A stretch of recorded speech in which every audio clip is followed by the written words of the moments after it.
right, welcome into Surviving Paradise, the podcast that takes a sometimes serious, oftentimes humorous look at the claim by the governing body of Jehovah's Witnesses that they are living in a modern-day spiritual paradise, a feast for the senses, if you will.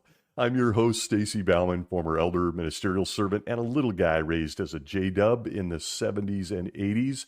As I do, this journey is complex in or out of this, quote, religion. We try to have some fun here. We try to heal. Each episode features my brand of observation, sarcasm, humor, but please know I'm not here to offend anyone. In fact, welcome, and especially so if you're a Jehovah's Witness. I'm inching towards a things I hate most about being a Jehovah's Witness episode, mostly because it was on my mind during a walk this week, and I think it would be fun. The things I hated the most, I'd like to compare it to what you hated the most, or maybe what you're struggling with currently, if you're a, PMO? But it's not a secret what it is that will be near the top of my list if you listen to this crazy show regularly. Right near the top, if not number one, I have to decide, will be field service. And I've covered this before in a past episode. Field service is indeed, in my opinion, a time-wasting scam. And I encourage you to listen maybe to that episode, I think it was a year or two ago, for any supporting information, quotes, references, etc., if you're interested in why I think it's a big scam. There are far too many ways to prove that field service and the preaching work has always been a scam with Jehovah's Witnesses, basically designed to keep them busy on a hamster wheel that is highly ineffective at drawing people into the religion. And for those that think I'm being too critical, please ask yourself the following. If driving around in a minivan in your local random neighborhood and knocking on people's doors that are rarely answered and then sliding some piece of literature under the welcome mat, or remember those little tiny tracks, you could slide them in the screen door. If all of that is so effective in saving lives from the impending destruction we are at their door to warn them about, well then, why have Jehovah's Witnesses graduated to standing instead in front of book carts? Why is JW broadcasting a thing? Oh, and frankly, if I haven't mentioned it enough in recent weeks, why is the governing body building a $500 million movie studio in Ramapo, New York, if the field service and preaching work format is so successful in saving lives? Why? And to further expand on this thought, have you ever considered that each of the methods that I mentioned here, they're nothing new. They've been done by this organization for better part of a century. Remember when Chuck Russell was chosen by Jehovah and his son Jesus? You remember when he shocked the world by producing a movie complete with audio, which was very advanced for his time? You remember the photo drama of creation that was jammed down our throats as witnesses. It was before its time and was, are you ready for this? It was an 8-hour movie series. 8 hours. And if you thought the old district conventions in the 70s were long and boring, just imagine Chuck Russell talking for 8 hours. No CGI, no special effects. But Chuck was before his time. And maybe this will be of interest to you as well. When you think about it and you put it under a microscope, Chuck was also ahead of Jesus' time. Have you ever thought about it? You see, production on the photo drama of creation began in 1912, and the presentation was introduced to audiences in January of 1914. That's right. Chuck, otherwise known as Charles Taze Russell, was producing movies even before Jesus ever took the throne as king of Jehovah's Witnesses. A full 7 years before Jesus then chose Chuck and his friends to speak for him on earth in the year 1919. What a trendsetter! Is it a coincidence? How interesting. This organization was making movies before they were even chosen to be a Jesus organization. And much like the Ramapo Project in 2025, Chuck Russell spared no expense on his movie. At the time, the project's full cost was estimated at 300,000 US dollars, which is currently a value of 9,418,000. And even at 9 million, it all pales in comparison to the $500 million movie studio they're erecting during the broadcast of this episode. Interesting stuff, huh? Stuff for Jehovah's Witnesses to think about. I'm sure you don't have any questions, but look, I did. But aside from their long history of making movies to get their messages out, I think you'll agree that they were also doing the book cart thing in its own format well in the past as well. It's not new. However, if you're currently searching the Bible for that time Jesus and his apostles stood at a book cart in the temple at Jerusalem, well, let me just encourage you to stop. It's not in the Bible. Neither is any mention of literature. But put that odd fact aside. They've utilized book carts, sandwich boards, and more, including movies, throughout their entire preaching history. In fact, when you're warning the planet that they're all about to be killed if they don't join in the Jehovah's Witness fun, they even had parades. Did you know? Yeah. Consider this from the 1983 yearbook of Jehovah's Witnesses, page 73, under the country of Australia. Hello to those listening, our friends down under. Appreciate you being here. Did you know, my fellow Australians?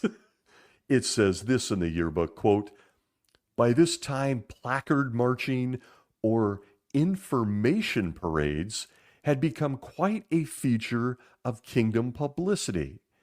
And it was decided to use this means of advertising in a pronounced way during this convention. Unknown to the convention administration, police officers had quietly come to the roadside just outside the tents. They listened carefully to the field service announcements, taking down details of all the prearranged meeting places on specified corners of streets in Sydney and suburban shopping centers. Police were then sent to these areas, where they waited to arrest the brothers as soon as they put on the placards. End quote. Who doesn't love a parade? Imagine being there, and I'd love to hear from someone in Australia that might be listening that was, but imagine being there in 1983 as you're taking a walk in Sydney, only to stumble into a Jehovah's Witness information parade. They call it a parade whose message is simple. Join Jehovah's Witnesses or die at Armageddon. The message doesn't change. Imagine this. Mommy, where are all the floats and the marching band in this parade? Well, honey, the last time Jehovah's people had a float, it was a golden calf, and he killed a bunch of them for it.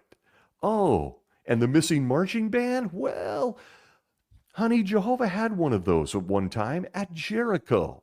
They marched around the city blowing horns and screaming. Well, and then they killed a bunch of people that set up camp in his yard, his property. Imagine the conversations, parades. I'm just saying. I read about this in the Bible I was given by Jehovah's Witnesses. But parades. And I bring that out because nothing has ever been off limits when you got a message to deliver. And nowhere is that more true than in the field service and preaching activity of this organization. And by the way, when I say nothing is off limits, consider the fact that I literally mean nothing is off limits.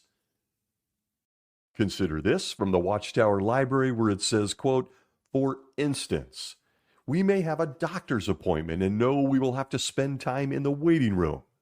We could take along the latest magazines and be ready to discuss an article that might be of interest to someone we meet.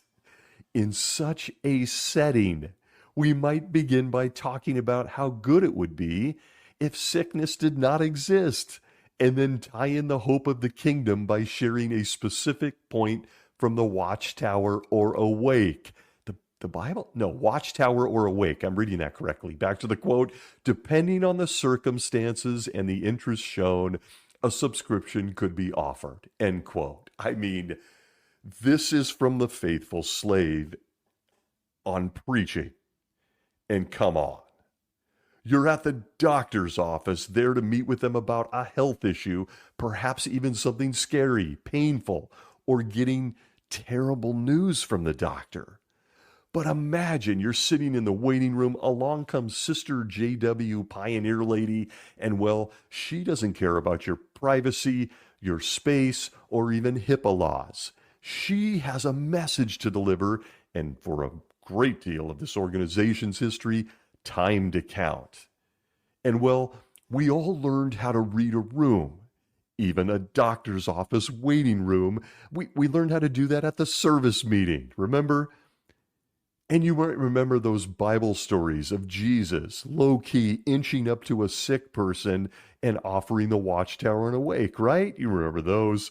But look, if you think that is highly inappropriate, confronting someone with Watchtower and Awakes at a doctor office, and please tell me that you do think that's inappropriate, hold on tight. Here's more direction from the faithful slave, and it is nothing compared to the doctor's office.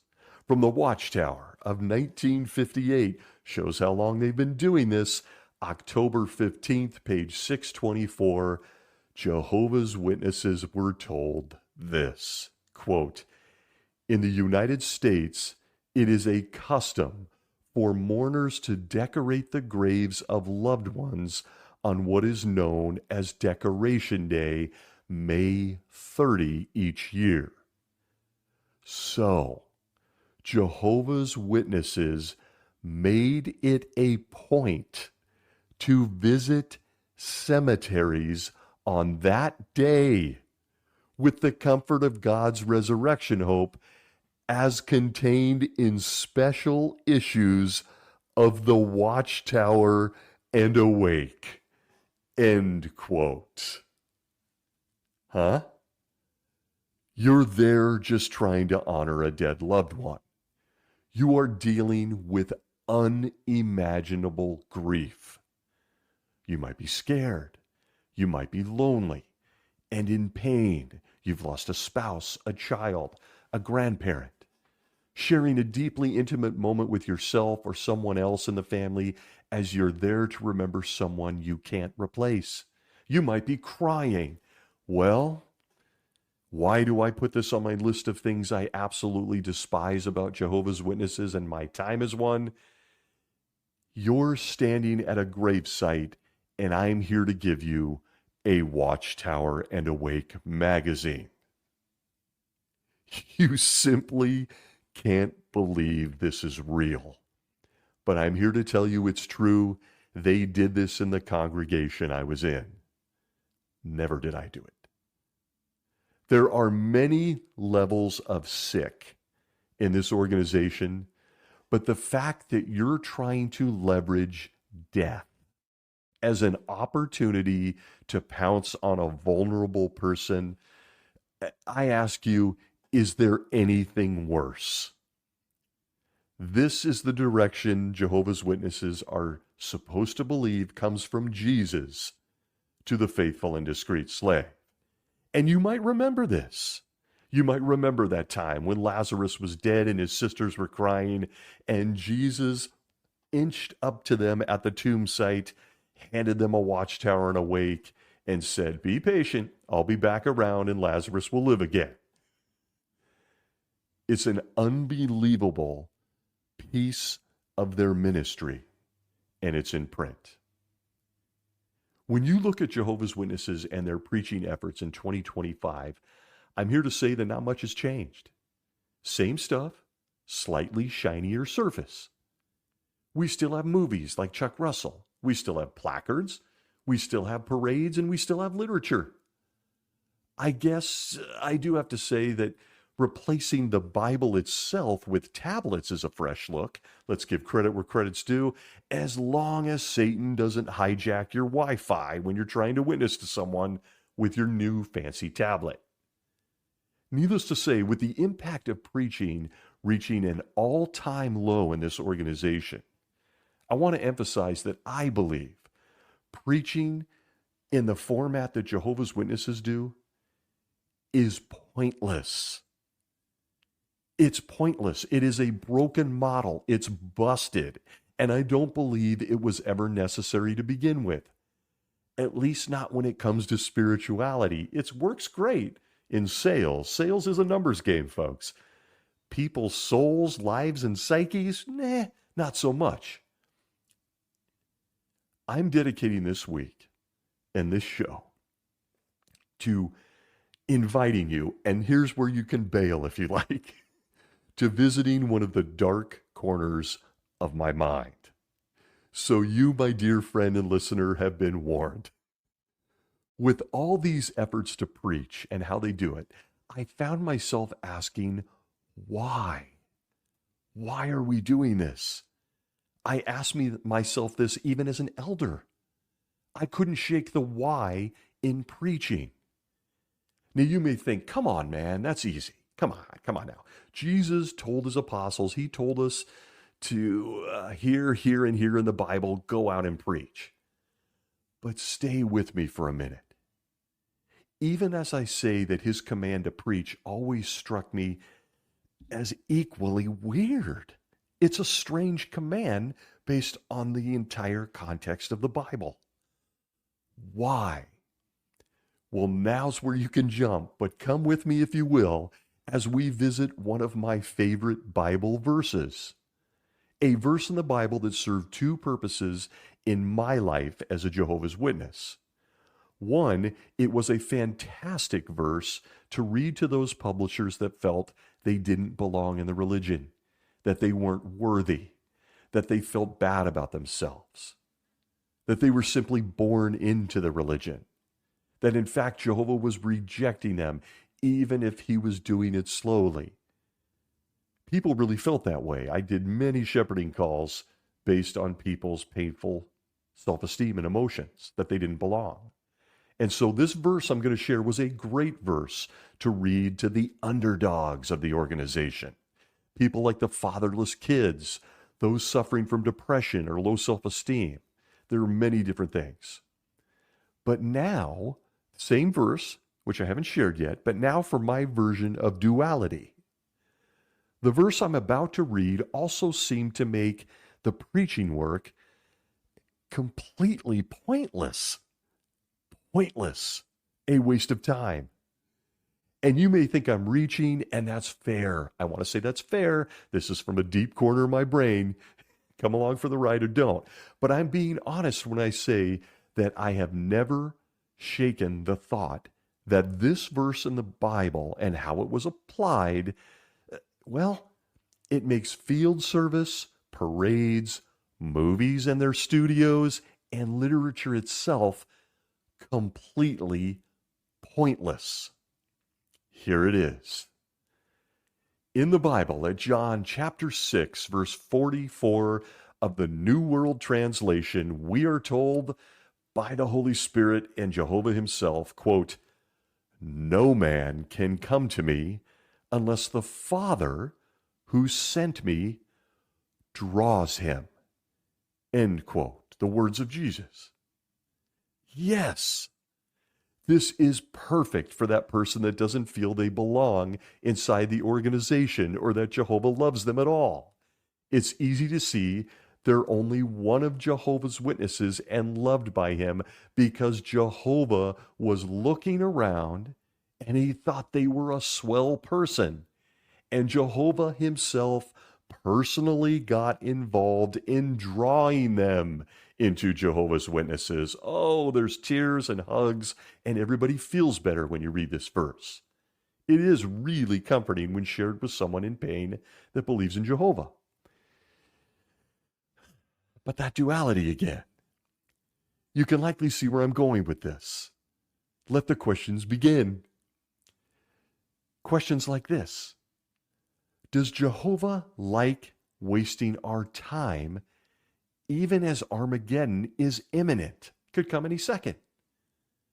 Does Jehovah need a GPS system because he is losing people out there on earth and he can't find them to draw them to him?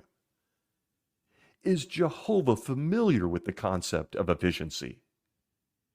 Is standing in the park in front of a book cart really a life-saving work? Does the way he has Jehovah's Witnesses preaching seem to lend itself to a sense of urgency?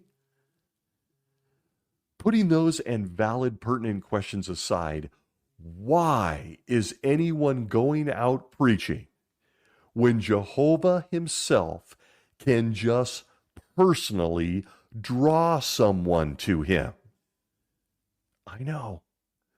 Most of us know what goes into the preaching work from our time as a Jehovah's Witness. And I'm going to call it exactly what it is. Miserable drudgery for most of us. I hated it. Even though some may actually like it, I found that to be a very small minority. But for most, we hated it. It was drudgery. And the worst part is, it was highly ineffective at reaching the heart. You can say numbers grew during the 70s and 80s. You got me. But that's a sales technique, folks. It's a numbers game. Reaching the heart. Jehovah drew those people himself? I highly encourage anyone that wants to measure Holy Spirit by the numbers and has an analytical bent to read the incredibly fine work of Paul Grundy. He has this as a subject on jwfacts.com, an incredible website, under the heading Jehovah's Witness Statistics. Feel free to go look for it. But looking at the numbers he's compiled, and others have as well, it's obvious, as he says, that since 1995, the rate at which Jehovah's Witnesses were growing started to decline, coinciding with the change of the generation doctrine, one of my favorites, and internet access to information regarding the religion and its teachings. The most dramatic change has been the number of hours of preaching required to gain a single new person. In just 2022, over 10,000 hours of preaching was required for a single baptism. And due to the numbers of Jehovah's Witnesses leaving or dying, if you mix them in, it took 40,000 hours of preaching for the number of Jehovah's Witnesses to increase by just one person. Highly efficient indeed. Back to my comment, preaching's a waste of time. And it's all under Jehovah's Witnesses' noses. They know this just on personal experience. Go out and take a straw poll of a Jehovah's Witness. How many people have you studied the Bible with and got to baptism? You're going to find the vast majority can't name one person. But they've been out in field service a lot. Here's an example. The announcements from February 9th, 2023, just 2 years ago. Despite growth in this organization coming to a virtual standstill, the Watchtower and the organization continue to spin that field service is highly effective. And they spin figures as an indication that Jehovah's blessing all of this work. Here's the quote. We are pleased to share encouraging highlights from the 2022 service year report of Jehovah's Witnesses worldwide. Over the past service year, Jehovah has done great things for us. Remember John 6:44, Jehovah has to draw them. Just insert there, back to the quote, and we are overjoyed. For example, 1,501,797,703 hours were dedicated to the harvest work. This is a 5.5% increase from the previous service year. An average of 8,514,983 publishers shared in this vital work each month, which is an increase of 0.4%. Not sure I'd brag about this one. Back to the quote. An average of 1,465,202 expended themselves as regular pioneers each month, an 8.5% increase. Additionally, we are happy to report that 145,552 were baptized, an average of over 2,750 each week. End quote. I'm here to say, oopsie, oopsie. As it said in 2022, the period the quote refers to, there was only a 0.4% increase, less than the population growth rate on planet Earth. 1.5 billion hours of preaching is 500 million less hours than 5 years prior to it. I thought Jehovah was speeding things up. The number baptized was the lowest since 1982. The only significant increase was in regular pioneers, but that is an inflated figure since the number of hours required to be considered a regular pioneer is half of what it once was. Us old-timers will remember, regular pioneers were required to report 100 hours each month in the 70s. This was then reduced to 83 hours, then to 70 hours, and from the March 1st, 2023 announcement of the governing body, it's now reduced again to only 50 hours. The hourly requirement of auxiliary pioneers, you remember that one, it was the throw-in you got to brag about if you did it, has been reduced from 60 down to 30, and in some months they've said it's okay to only get 15 hours. For those of us that remember that were appointed as elders and other stuff, you had to have just the national average to be considered a spiritual man. That was 10 hours. Now auxiliary pioneers can do 15. Since 2010, the majority of growth in this organization has come from developing countries in Africa and South America. Might be the reason they mention them a lot on JW Broadcasting. It's unbelievable. And if you remember, if you listened to my review of the governing body update last week, the very same continent that is seeing all the growth, wow, Freudian slip, growth, they are launching a reading and writing class on. It's a pilot program, including an updated brochure that teaches adults and children alike how they came up with 607 BCE in 1914. No scholars involved, it's basic English. It's not a humanitarian effort at all. It's actually indoctrination of those who can't read or write in poor countries. Why do I bring up any of on all of this stuff? It doesn't take much to establish that all the movies, the videos, the literature, the book arts, and more is apparently just a pathetic waste of time. And just for good measure, let's throw in the fact that apparently the angels, the very angels, you remember them, aren't very good at field service and preaching either. They're not good at it, folks. Because, you know, the Watchtower, number 5 of 2017 on page 8 tells us this, quote, however, regarding our time, Jesus said, this good news of the kingdom will be preached in all the inhabited earth for a witness to all the nations, and then the end will come. Did you know that Christ's disciples are doing this work under the supervision of the angels? End quote. Wow. It's been said before, but the angels hover just over our heads and out of sight. They are directing the preaching work, a preaching work that is failing miserably. The angels aren't having much luck with this whole preaching thing either. You remember, one angel may be able to kill 185,000 Assyrians. Angels can make donkeys talk. Angels can stand guard at the Garden of Eden, or even tell Mary that she's pregnant with the Son of God. But listen, getting someone to approach a Jehovah's Witness book cart and then get baptized, well, let's just say it. The angels kind of suck at this. They kind of suck. They're not doing a great job. All of this leads me back to that Bible verse, John 6:44.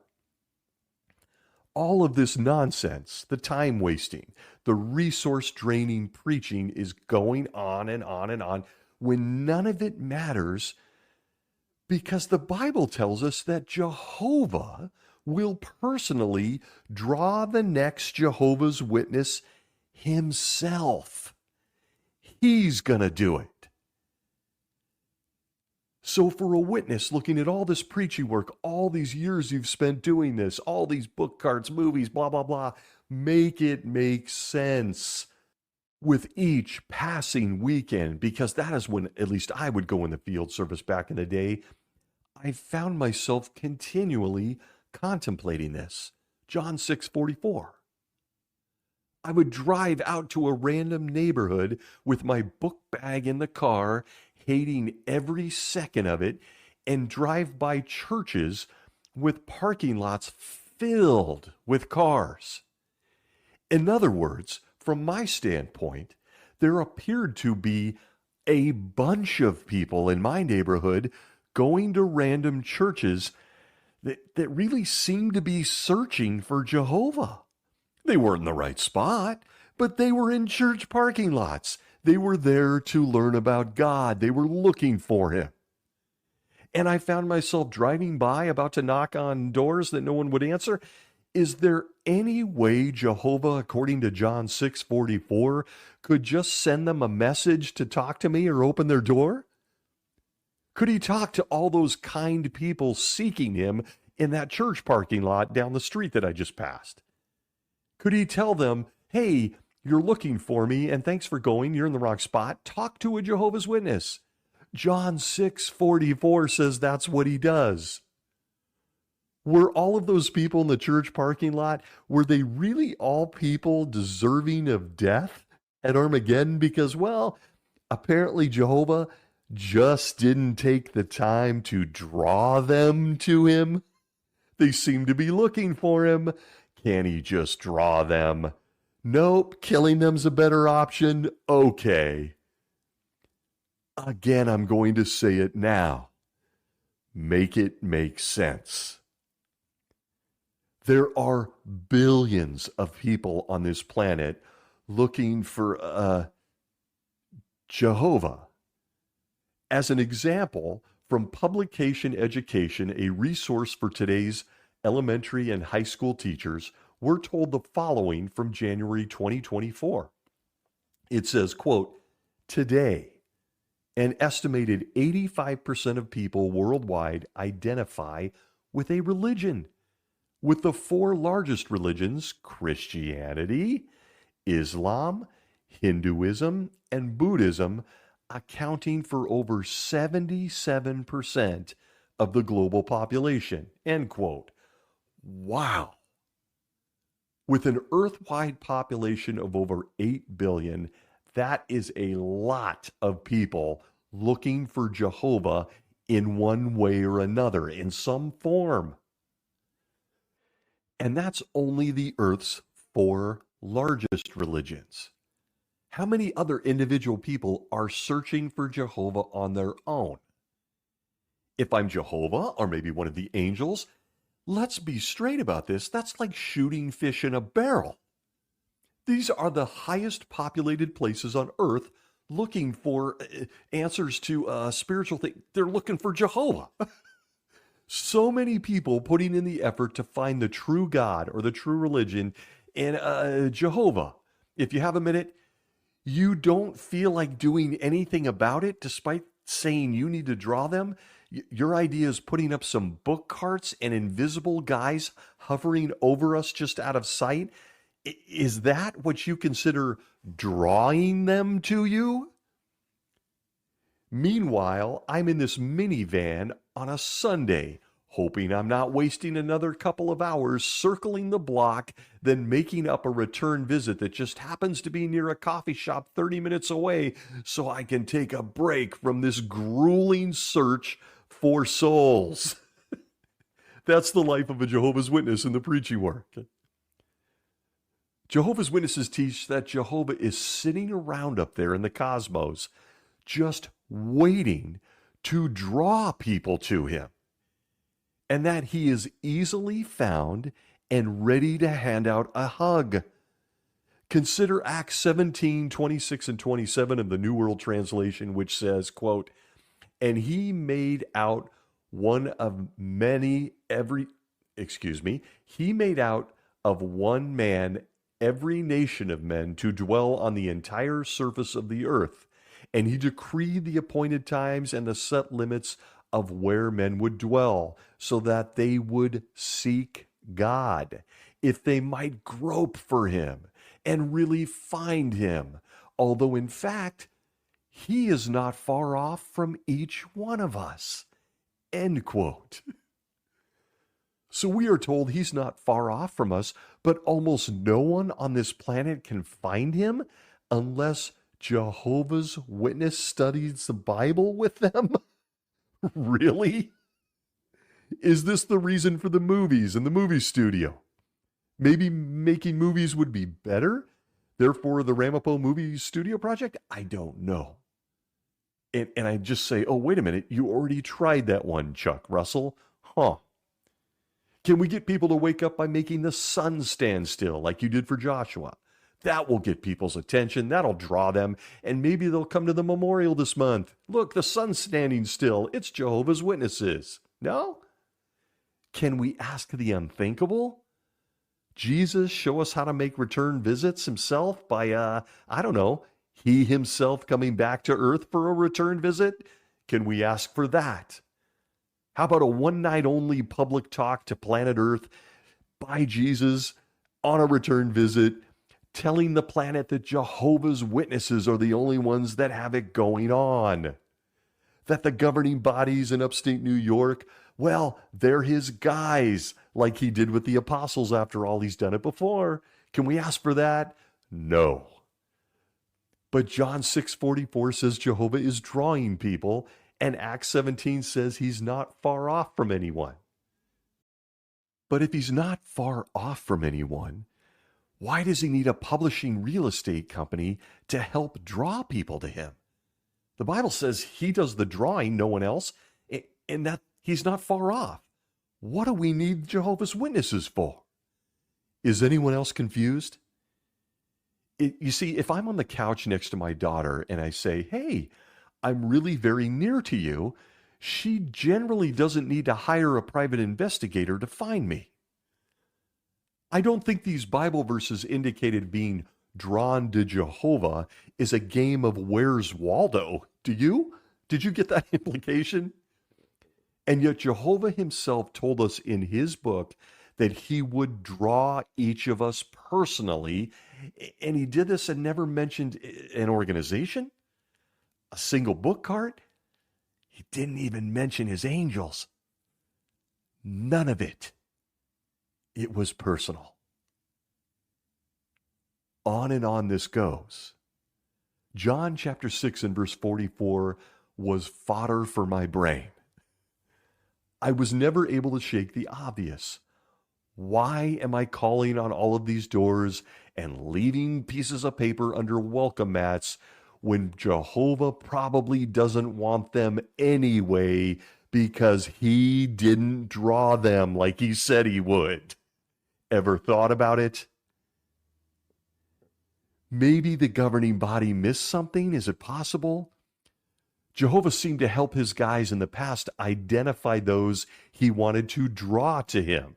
You remember when that guy Moses had them painting their doorposts with blood so that they weren't killed by angels. Yeah, that's right. The same angels that are now leading us in the preaching work, thereby drawing them to Jehovah.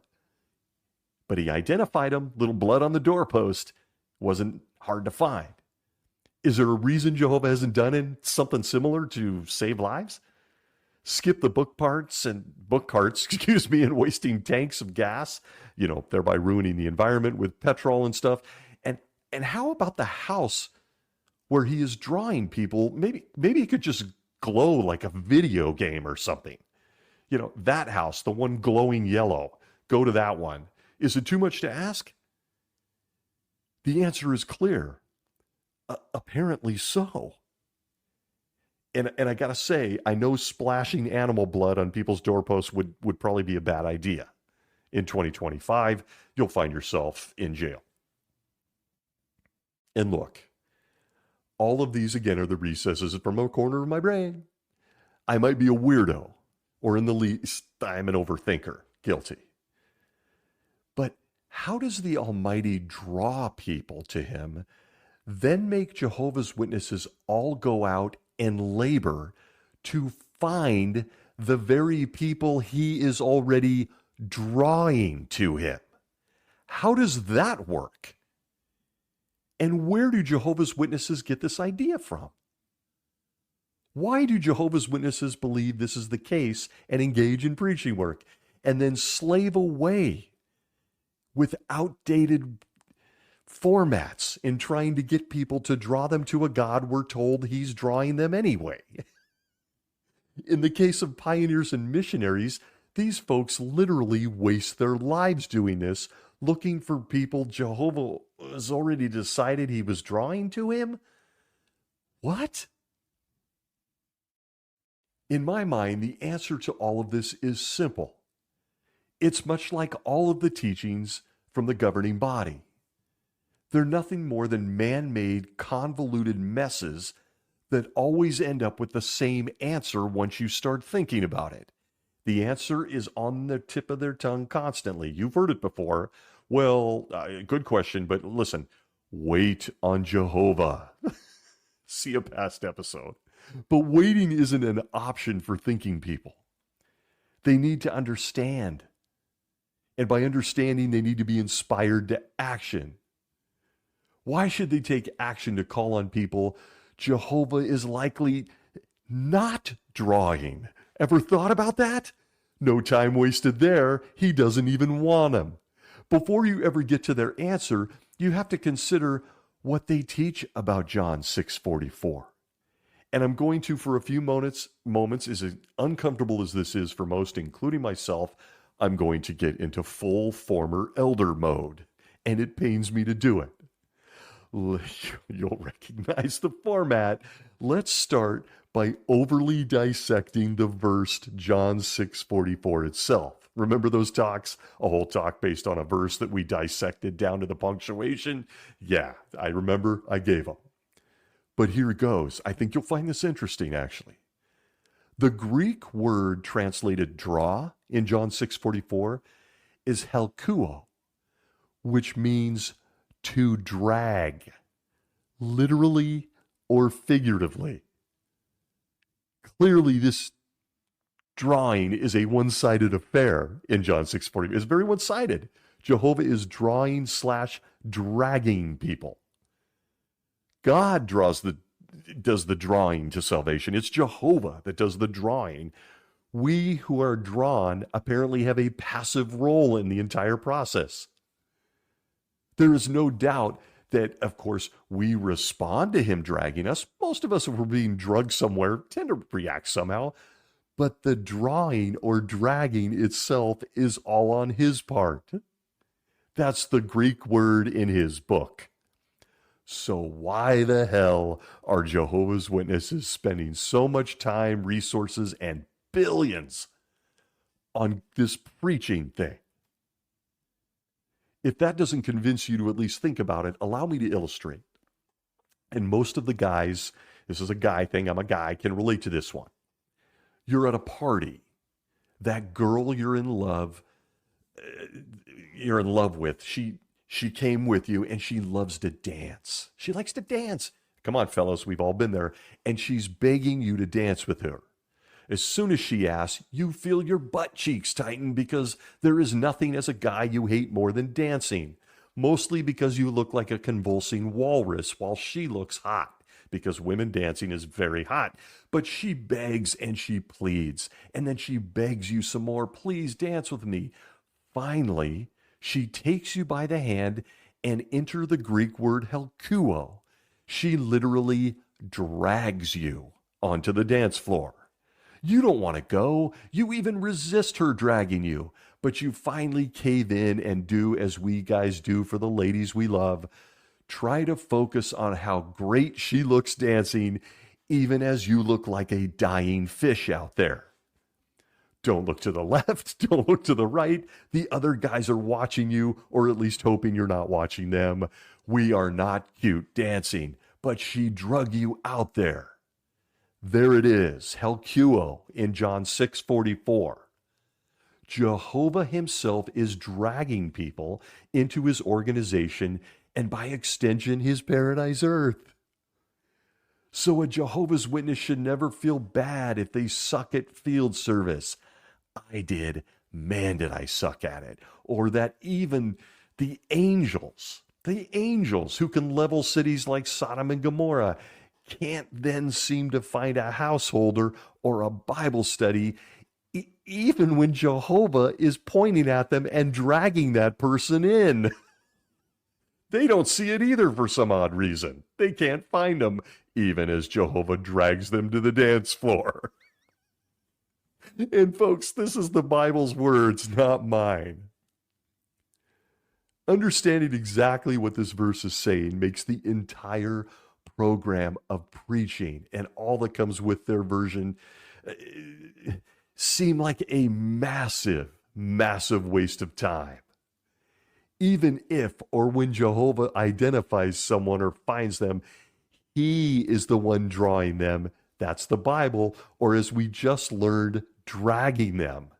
He's the guy dragging them to listen to the governing body. It's not you and me. But just in case you thought this was all on Jehovah and Christianity, listen, Christianity really isn't about Jehovah. Come on, it's about Jesus. Christianity is all about Jesus anyway. Allow Jesus himself to comment on how people become Jehovah's Witnesses. In the same book, John 6:65 of the New World Translation, just a few verses later, Jesus then says, quote, he went on to say, "This is why I have said to you, no one can come to me unless it is granted him by the Father." End quote. So if you're logical and you're keeping score at home, we have the most important book in the universe telling us that no one becomes a Jehovah's Witness unless Jehovah himself drags them there.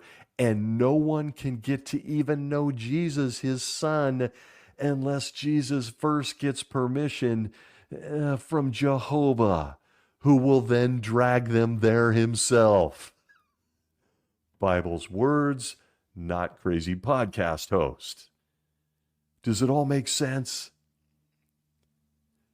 Despite believing and teaching that nothing happens unless Jehovah draws someone anyway, this organization invests obscene amounts of human capital and cash into a work that is completely dependent on an invisible God and his invisible underlings known as angels. Consider this from the 2022 Service Year Report of Jehovah's Witnesses worldwide.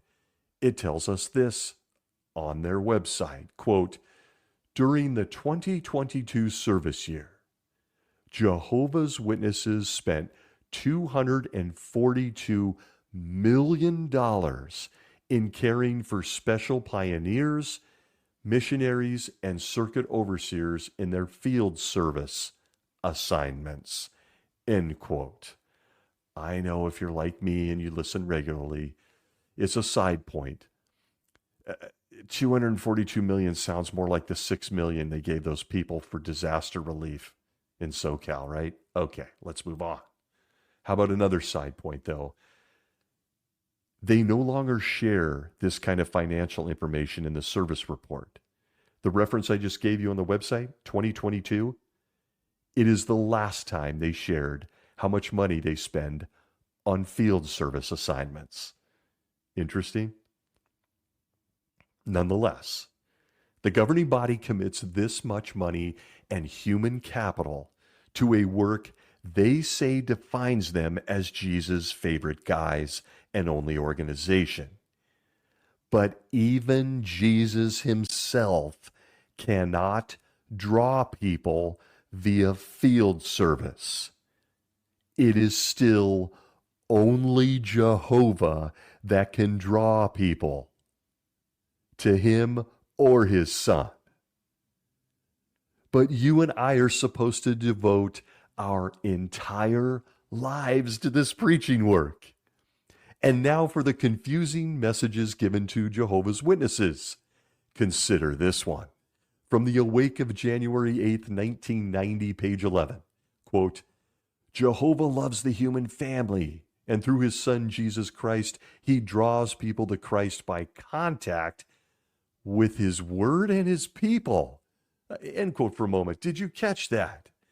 We know Jehovah draws people, and by the way, it is quoting John 6:44, this theme of this little episode, that he draws people to Christ by contact with his word, the Bible, and his people. The quote continues, he also has an organization on earth with a teaching program that can help you to do God's will so that you can look forward to a happy and meaningful life forever. Thus, the good news of God's kingdom is preached to those in need.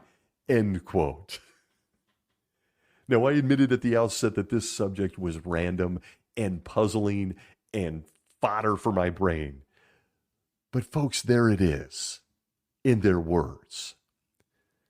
The Bible itself says no one comes to Jehovah or becomes a Jehovah's Witness unless Jehovah is personally involved. Jesus says he himself can't draw anyone to Jehovah unless Jehovah gives him permission to do it first. But the message to Jehovah's Witnesses from the governing body is that he does all of this through an ancient book and them. An organization in the United States of America. Wow, what a coincidence. Yeah. How all that works? Well, that's not really your concern. Just take their word for it, bro. It just works. It just does because they said so. Even when it conflicts with what Jehovah said himself in the Bible. From the Awake of May 8th, 1990, page 19, we're told, quote, as we read and study the Bible, Jehovah becomes real to us, and we are drawn to him through Jesus. And it quotes John 6:44. Because Jehovah is real, we can develop a close personal relationship with him, end quote. There it is again. Jehovah is drawing the next Jehovah's Witness through the Bible. And I must tell you, folks, cue one of the many problems with this entire teaching. Ladies and gentlemen, apparently Jehovah only likes certain cultures on the planet he made. Because I don't know if you know this, if he is drawing people through the Bible, as stated here by the governing body, the Bible itself is banned in 52 countries on this planet as of 2025. Uh-oh. Wait a minute here. My brain, I'm getting a headache. Jehovah loves you. He sent his son to die for you. He wants to drag you into Jehovah's Witnesses, but unfortunately, he can't tell you that, talk to you, or draw you to him because his book, which is how he does it, it's all very confusing, isn't even allowed or is restricted. in places like India, Turkey, Vietnam, and even China. With a population of 1.4 billion, he doesn't want to draw, apparently, out of 8 billion people on this planet. 1.4 don't qualify, can't get them the book, can't draw them. Incidentally, India has the highest population on Earth with 1.46 billion people. Combined with China's population, that means that Jehovah doesn't feel like drawing anyone from about 3 billion people on this planet. Well, that made the preaching work easier. And all of this, when I could swear, I don't know, he won't draw people from certain countries? 52 can't talk to him? I could swear that I've read verses like this in the Bible. Romans chapter 2 and verse 11 of the New World Translation, which says, quote, wait a minute, for there is no partiality with God, end quote. Okay. Seems clear. Why doesn't he want to draw people from 52 countries? Or how about Acts 10:34 of the New World Translation, which says, quote, at this Peter began to speak and he said, now I truly understand that God is not partial, end quote. Well, listen. He isn't partial. Look, it's a technicality, but unless you live in one of 52 nations right now in 2025 earthwide, whether you live in India or China or Vietnam, he's not very interested in drawing those people. But no worries, those people won't even know because they can't even read that Jehovah's impartial. They can't have the Bible itself. Round and round on the teacups we go. And well, you know, when you can't read it, you don't have one, and it's billions of people, just dismiss all of this. Let's go back out into the preaching work. And I'm here to tell you, behold, the teachings and the wisdom of the faithful and discreet slave class of Jehovah's Witnesses. Something that is clearly taught as a very personal relationship with the God of the Bible is actually about getting to him, but you got to go through them, their organization, despite the fact that Jehovah says, I'll do it. Not even Jesus can do it. They're teaching you, you need them to do it. But if you're not confused enough by all of this, and look, I'm getting a headache just thinking about this again, consider that all those hours preaching all come down to whether you were somehow personally confused and you just stumbled into being a Jehovah's Witness anyway. You kind of accidentally stumbled into it. Why do I say that? Because the governing body teaches it might all be a moot point anyway on this thing called Judgment Day. How about hearing from them? The Awake of April 8th, 1975, page 12 says, quote, Jehovah God, who can read the motivations of the heart, is the one who determines whether the individual measures up to the needed qualifications, and it cites John 6:44 in the reference, end quote. Wait a minute here. My brain is spinning so far. Didn't Jehovah drag me here personally? Didn't he drag me into Jehovah's Witnesses because he wanted me in his new system? He drugged me here only to judge me as unworthy on Judgment Day, which immediately brings into question why he drugged me here in the first place if he thought I was going to let him down anyway?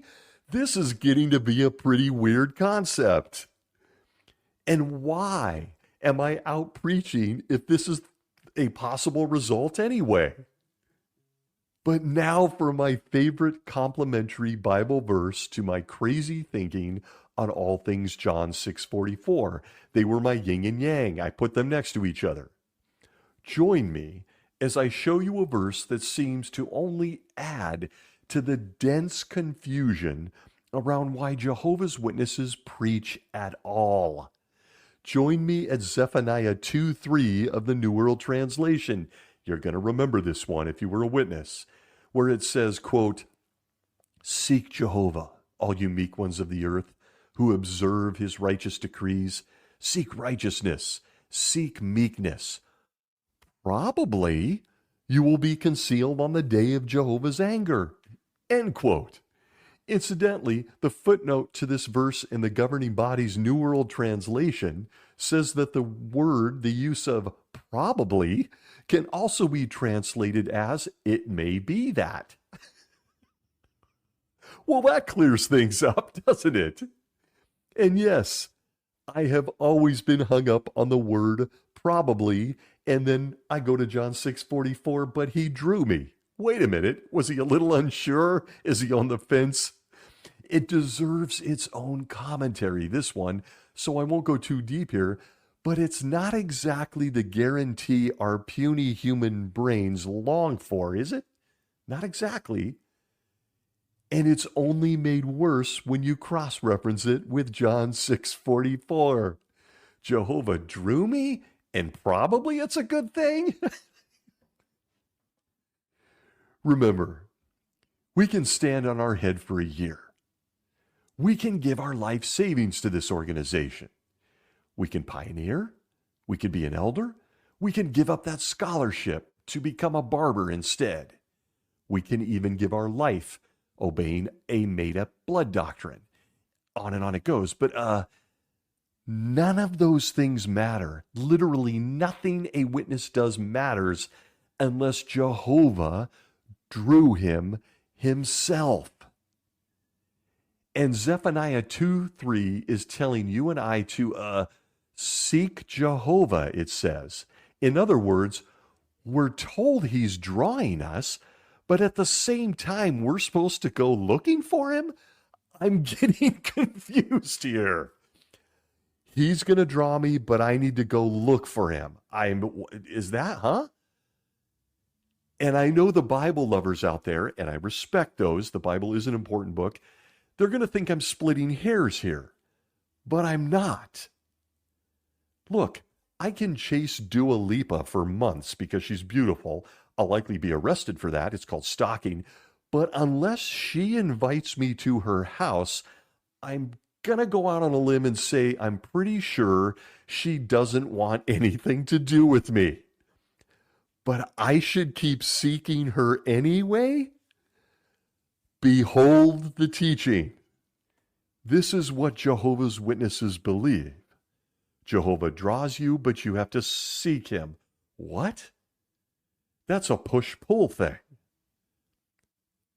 I'm always open to others' opinions and realize that some of this might not sit well with someone. It's uncomfortable. That especially someone who's still a Christian, and I respect that, or certainly so for someone who's a Jehovah's Witness. But frankly, all I've done here is read their Bible verses and quoted their literature.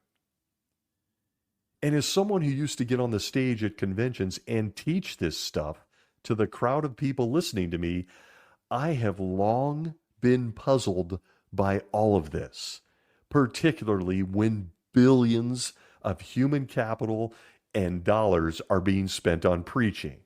And look, I warned you this was a random one. But this is what a Jehovah's Witness is taught to believe. They're a Jehovah's Witness because Jehovah drew them, not Jesus. He can't. He told us he can't. Not the two sisters who showed up at your door on Saturday. They didn't do it either. Nope. Only Jehovah can draw you. Sorry, disclaimer. Unless you're one of those poor souls that are destined to die at Armageddon who live in 52 countries like China and stuff. Then I guess he just doesn't draw you at all, according to the governing body. Nonetheless, get out there and preach, my Jehovah's Witness friends. Get out there and waste endless hours doing this. Preach to everyone and everyone. Even if Jehovah is up there thinking, nah, I didn't want that person. Why'd you knock on that door? I'm not drawing them at all. Why'd you go there? You're not even in the right zip code for who I'm drawing. Why are you doing this? No. And the governing body has built a multi-billion-dollar organization based on, you guessed it, preaching doing something you can be zero effective at unless Jehovah wants it anyway. All of this is like the ultimate blind date. You set up your friend with someone, that someone shows up only to be rejected because they never wanted to go on the date with them anyway. That's preaching work, according to John 6:44. Jehovah has to draw them. He doesn't seem to want to tell you where they are. He just wants you to get on a hamster wheel and ride, baby, ride. That's what the governing body in this organization has set up with Jehovah's Witnesses. If I'm mistaken, I'm here for it. But come with some arguments. And now, in conclusion, how about for a return to my random thoughts segment? It comes and goes because, again, it's random. But how about this when you consider John 6:44? And I'm going to warn some, this might be a little uncomfortable. Is Jehovah God involved in conception? Now, look, I could go on and on about Jehovah's Witnesses and sex, but we've been told by the governing body that he is even watching married people get busy in their bedrooms or out on the balcony or in the woods, and he really enjoys, apparently, or at least gives time to watching what married people are doing in the bedroom. So based on where he is drawing people from, according to John 6:44, I'm guessing he's also involved in, and I'm sorry to the ladies, respect here, warning, I guess Jehovah's also really involved in how we orgasm. I don't know any other way to put it. I'm not trying to be funny. I guess I am a little, but folks, the vast majority of Jehovah's Witnesses are Jehovah's Witnesses because they're born into it. They're born into it. So I have to ask myself this, far too much time on my hands. Is Jehovah drawing a certain sperm with a certain DNA to produce the future Jehovah's Witness he has always wanted? Does he guide the sperm to the woman's egg? Or does he wait to see what you two crazy kids made last night in the hot tub, and it's just a sheer coincidence that Jehovah seems to be apparently drawing or dragging a lot of JW kids? Is that a coincidence? Because born-in kids make up the vast majority of the population of Jehovah's Witnesses. And look, you think I'm being absurd, but according to the Bible, this supports their belief that Jehovah draws each of us. Jehovah's Witnesses have only somewhat sustained their membership in the past 20 to 30 years by indoctrinating their children from birth, leading to a whole bunch more questions surrounding free will and whether a person even has a choice in being drawn by Jehovah or not, since it's apparently happening at conception. What? Ever thought of this stuff? One more, and I'll get off the soapbox.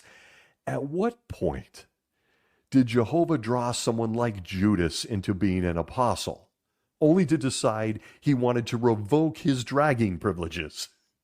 At John 13:18, Jesus tells the apostles that someone in the room with them is going to betray him by, quote, lifting his heel against him.